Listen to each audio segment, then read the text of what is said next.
안녕하세요. 매일매일 운동하기를 실천하고 있는 동탄 왕코입니다. 요즘에 1일 1팩을 하고 있습니다. 제가 왜 그전에는 팩을 안 했을까라는 생각이 들 정도로 이 1일 1팩을 하니까 피부가 아주 탱탱해지는 것 같아요. 물론 귀찮습니다. 운동해야지. 오늘은 목요일 4월 며칠이지? 7일? 8일? 7일? 8일? 맞나요? 날씨가 되게 좋아요. 요즘에 진짜 봄봄봄한 날씨입니다. 하지만 저는 아직도 허리가 아프고, 근데 요 근래 이제 허리 쓰는 일은 이제 많이 없을 것 같아요. 다음 주가 최대 고비긴 한데, 코로나가 많이 올라갔죠. 서울시장 선거 끝났고 코로나 다시 700명대 나왔고, 가장 핫한 게 서울시장 선거 끝난 거겠네요. 그리고 비트코인이 엄청 비싸죠. 지금 7천만원 8천만원까지 갔습니다. 진짜 1억이 갈 건지.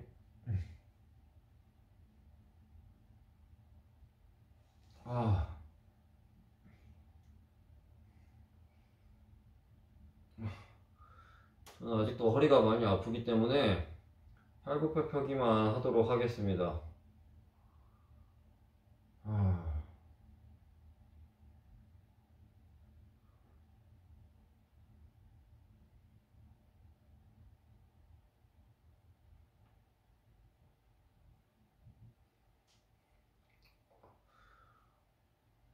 역시 운동할 때 CNN이죠.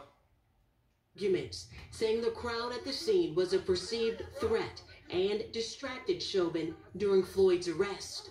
And when someone starts threatening you, it's a possibility that an officer can view that as a potential deadly assault is about to happen. That's what they're trained. Yes, that's what they're trained. When questioned about the possible influence of the crowd on Chauvin's actions, Steiger told prosecutors this. I did not perceive them as being a threat.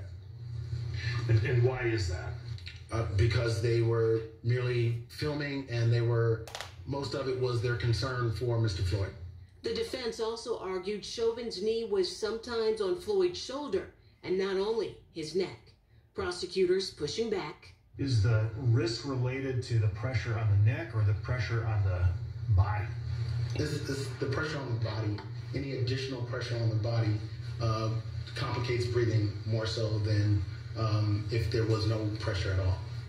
3 forensic experts also testified Wednesday, discussing pills found in both Floyd's vehicle and the police squad car. The swab collected from that pill, I obtained a single-source male DNA profile that matches George Floyd. After the 8th day of testimony, an attorney for the Floyd family called the defense's presentation a distraction. They're going to blame everybody and everything except Derek Chauvin, and we can't be distracted by these innuendos and these allegations to try to distract us from what really happened. Meanwhile, Chauvin is charged with 2nd and 3rd degree murder and 2nd degree manslaughter. Another key moment that could come later this week is when the Hennepin County medical examiner takes the stand. The medical examiner is the person who conducted the autopsy, and the medical examiner will be able to tell us Floyd's cause of death. John? All right, Adrian Broadus, thank you very much. Joining us now, CNN legal analyst Jennifer Rogers. She's a former federal prosecutor. So, Jen, I ate too many drugs. I ain't do no drugs. Why was that such an important moment, and who got the better of it? Well, John, the defense lawyer's job is to create reasonable doubt, so it's hard to tell what's going to resonate with a juror. So what they typically do is just throw a bunch of arguments out there to try to undermine the prosecution's case and hope that something sticks. So that's what we saw yesterday. Their big issue here is causation. And if George Floyd admitted to taking a bunch of drugs, that goes to what actually ultimately killed him. So it was an important moment. As to who got the better of it, ultimately, of course, the prosecution cleaned it up and had the witness listen again to a longer snippet without having words fed to him, and he said what he ultimately said, that I ain't do no drugs. So ultimately, I think the prosecution got the better of it because the evidence is actually the recording. The jurors can listen to the recording. The fact that witnesses said what they thought they heard is just an aid to the jury, and the jury might be thinking to themselves now, well, you know, the defense lawyer tried to trick that witness and also tried to trick us. And when you lose the goodwill of the jury, it's much harder to get them to your side and make your point. So I think ultimately it probably was at least neutral or definitely didn't help the defense, but you know, it certainly was one of those things that sometimes happen in court, and as a prosecutor you just have to clean it up afterwards. A little bit embarrassing, but ultimately probably not harmful. When you talk about what's resonating with the jury, I was struck by some of the reports from the pool who are in there in the courtroom, right? Because we obviously can't see the jury. As we're watching this trial coverage on TV, and some of our reporters who were sharing notes with me yesterday, noting that they were taking more notes during the discussions about possible distractions for these police officers, but they were having a harder time staying as fully engaged when they were doing the more technical discussions. The fact that there may have been more note-taking during this talk about was there distraction, was there not distraction, and how did that impact the officers? Is there anything to read into that? Well, I think it demonstrates, Erica, that they are paying attention to what's important. We all know that these technical issues about laying foundation for evidence coming in needs to be done, but it's not really the key of the issue here. So the fact that the jurors are kind of perking up when the important evidence comes in and the fact that they're taking notes means they're paying attention. And if I'm the prosecutor, I'm always happy when my jurors are paying attention to the important stuff. So I think that, again, is a good sign for them. So you brought up the issue of causation. What caused George Floyd to die? And we're inching closer to what could be some crucial testimony that you know that both the prosecution and defense are counting on here, which is the various medical examiners, the witness testimony about exactly what happened there. How do you think the prosecution, based on what we've seen, because we have clues already on this, how are they going to approach this? Well, they're going to approach it the way that they've approached the trial so far, which is methodically, trying not to hide anything that might be bad for them, to put it all out there so the jury doesn't think that they're trying to pull one over on them, and just lay it all out and get the evidence that this was a homicide, that there were a bunch of things going on in terms of what the actual cause of death, whether it's asphyxiation or cardiac arrest, but that ultimately it was caused by what happened to George Floyd and Derek Chauvin's actions. So I think they'll just be professional, methodical, get it all out there, and then, of course, in closings, argue to the jury that drugs were not an important enough factor to undercut what the law says, which is just that it has to be a substantial factor. Chauvin's actions have to be a substantial factor in the causation.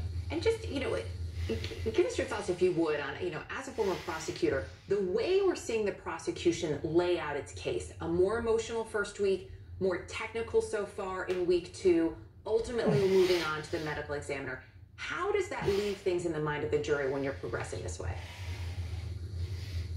Well, prosecutors always want to start strong and end strong. So you definitely want to start with a very strong witness who you think the jury is going. And if you recall, they started with the 911 dispatcher who saw something that she thought was so wrong that it warranted a call to Chauvin's supervisor, the sergeant. So they started with that witness who I thought was strong, and we'll see where they end, but they'll likely try to end with a very strong witness too, understanding that juries have a limited attention span, and so sometimes at the middle they're going to flag. Also at the end of the day, they're going to flag. So prosecutors do give a lot of thought to when the jury is paying the best attention, when they're most likely to perk up and take notes, and they try to pace their case accordingly. I think it's so interesting that you say that the prosecution's laid out this case here, in a way, opening the door for some moments for the defense, because that was one of the questions I've been having right now, is that a lot of the inroads, if they are inroads the defense is making, is with witnesses called by the prosecution. The prosecution must know that there is some vulnerability here, yet they're still putting it out there.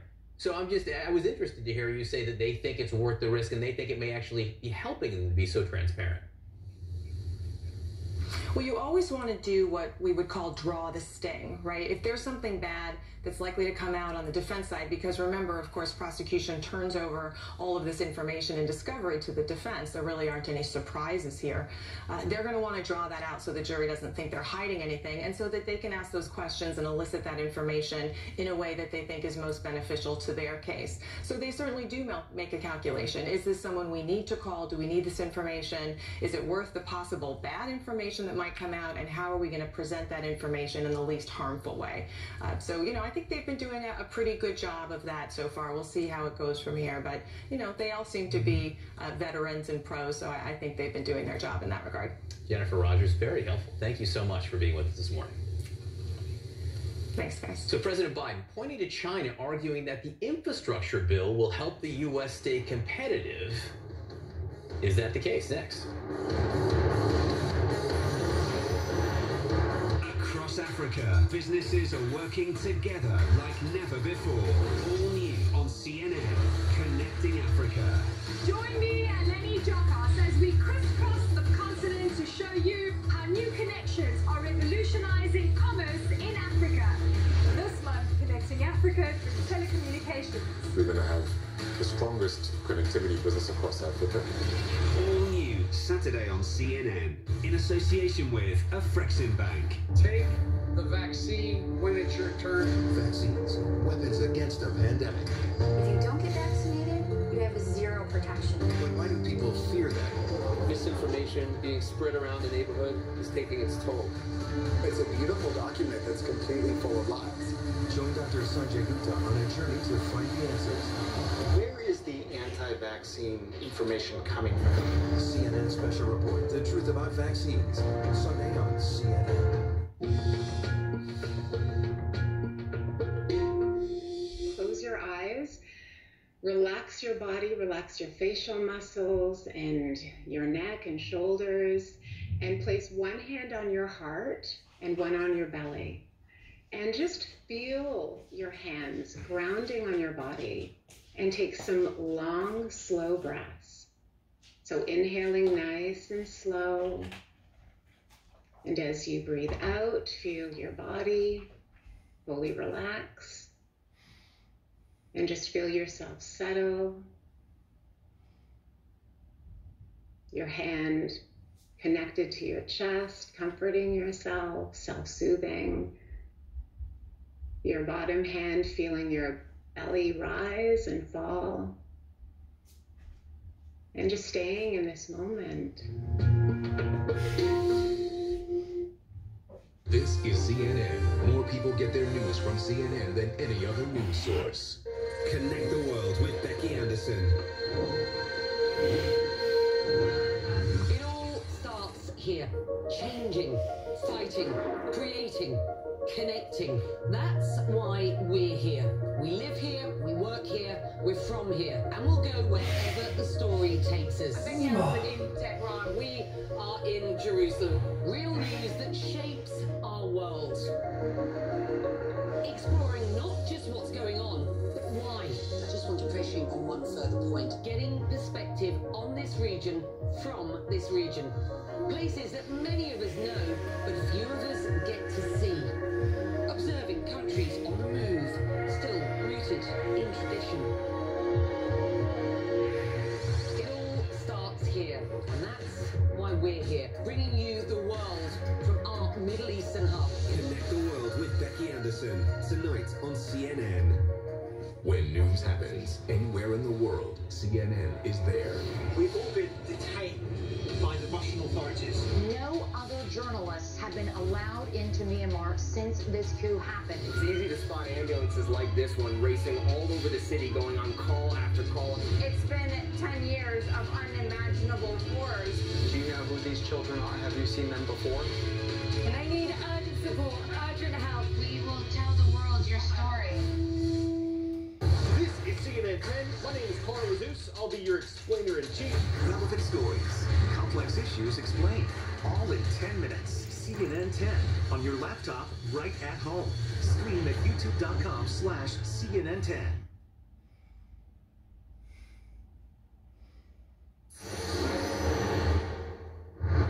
You think China is waiting around to invest in this digital infrastructure or in research and development, I promise you, they are not waiting. But they're counting on American democracy to be too slow, too limited, and too divided to keep pace. President Biden framing the infrastructure push as a national security issue, arguing that he's trying to keep the U.S. competitive with China. Joining me now is CNN contributor Evan Osnos. He spent years as the New Yorker's China correspondent and is the author of Joe Biden, The Life, the Run, and What Matters Now. Evan, great to have you here. So you say that Joe Biden is trying to play offense and defense when it comes to China here. What do you mean by that? Well, he's drawing a distinction between the approach of the prior administration, which, of course, you remember was focused really around the trade war, about establishing tariffs. And what the Biden administration says is, look, tariffs can be helpful in some cases. They've held them in place. They haven't given them up. But that's really the defense side of things. They say if we want to be competitive in the long term, we have to play offense. That means strengthening our own infrastructure at home. Look, China over the last generation has built more high-speed rail, more highway than the rest of the world combined. And in a lot of ways, it has taken advantage of the period in American politics when we have been divided, when we have had a hard time making the hard choices. And what Joe Biden is saying is, it's time for us to make those investments if we want to be able to play as a serious competitor, not just next year, but 10 years and 20 years down the road. That outcompete thing, it sounds so obvious, but it actually does signify a shift in China policy. And, mind you, a significant shift in Joe Biden's own thinking about China. One of the things that I've been struck by is I keep on wondering why he always talks about how long he's known Xi Jinping. And you wrote about how they met, the amount of time they spent together. They went to a certain restaurant. It caused, quite a stir in China in a good way. And he keeps on referring back to that. But the fact of the matter is that's a period where he clearly thought differently about China. He just did. And his thinking has now evolved to where it is when he's talking about outcompeting them. Explain that. Yeah, it's really interesting, John. In many ways, Joe Biden's thinking on China is a reflection of how the thinking in Washington has moved over the course of the last 10 years. I remember I was in Beijing when Joe Biden came over in 2011, and he was sent over. Remember, they were official counterparts. Xi Jinping and Joe Biden were both vice presidents, and Biden was sent over there to sort of suss this guy out. He was on his way to becoming the top man in China. And Biden did something that was a bit of a diplomatic maneuver. He decided to go to a local restaurant, a really kind of earthy canteen, something right near my house where I used to live. And he did that partly as a way of saying to the Chinese people, we know you're concerned about corruption in your own system. At that point, the Chinese Communist Party was really on its heels about looking secluded and out of touch. And he went out and he sort of, did what Joe Biden likes to do. He shook hands and he did the whole bit.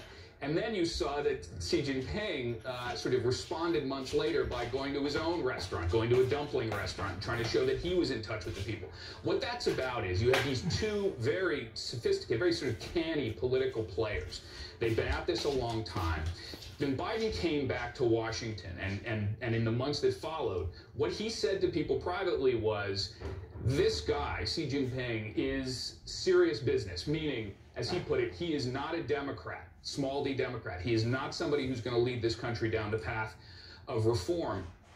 But what's changed since then is that at the time, Joe Biden really believed that there was still fundamentally a path for cooperation between these two countries. And what you see today is something much tougher, actually. His administration describes it as extreme competition. And there has been this real sort of basic revision in the way that people in Washington conceive of the possibility of dealing with these two countries. And now we're on it's a very tense time because it's not clear how to maintain that line of intense competition without letting it explode into something more volatile, which would be ultimately destructive for both sides. It is a significant, notable shift and so important moving forward. Also important, and it weighs into this idea of it being really complicated right now.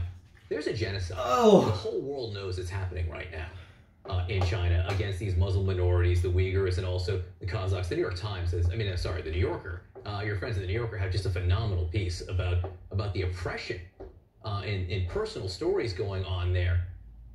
So how does the Biden administration deal with this? Something we all know, is happening, something that you know, China is denying it's happening, but the world knows it, independent organizations knows it. China's hosting the Olympics in a year. You know, the White House has backed off the idea of boycotting, but how much pressure is the U.S. willing to put on China here? This is going to be a more sensitive issue as the months go by. I mean, as you say, there has been some really powerful investigative reporting recently in the New Yorker by Rafi Khachaturian and Ben Malk. You've seen just a level of detail about understanding what it's like to be in these detention centers. China, after all, has detained as many as 1 million people in Xinjiang. They call it a transformation through education program. The United States government calls it genocide, and other countries are beginning to impose restrictions on Chinese officials, sanctioning people who are involved in that policy. The Olympics, of course, is a hugely sensitive priority for Xi Jinping. He wants to pull off a spectacle that would show the rest of the world that China is strong and confident. And you're hearing this bubbling conversation that's gotten louder just in the last few weeks among corporations and, of course, among governments, saying, well, how can we go to Beijing if, in fact, there is a genocide underway? Human rights groups are calling it the Genocide Games. And China is determined to try to beat this back. So expect to hear more of this over the course of the next 10 months. This is not going away. As the New Yorker noted, this is the largest mass internment, the largest internment we've seen in any way since World War II. I mean, this is significant. It's historic. The world knows what's going on. Evan Ostos, thanks for helping us understand this, because it is the crucial world relationship. All right, coming up, new insight into a potential game changer for so-called coronavirus long haulers. Within a matter of days after the second shot, I began to feel almost like myself. The details next. 배터리 모양이 다르다. Businesses are transforming, preparing for a future where innovation will change the way we live and work. It's going to be an the most significant development in photovoltaics in 65 years. It is an essential building block in providing clean and affordable drinking water. Explore the future of business. Go to cnn.com/business evolved in association with Vodafone Business. The technology that we've had at our fingertips for many years can make a very significant shift in how we engage with the workplace. And I think that is going to be the lasting legacy of this pandemic, that worker flexibility and the choices that they have, and employers' comfort level at making those choices available to them, is going to be the new normal. I do believe that most employers and employees in the end want to have a level of interaction with their colleagues so that they can drive the business forward. It's just going to look a little bit different. But we don't believe that there's a tidal wave of remote working coming on a permanent basis. It's a reaction to a health crisis.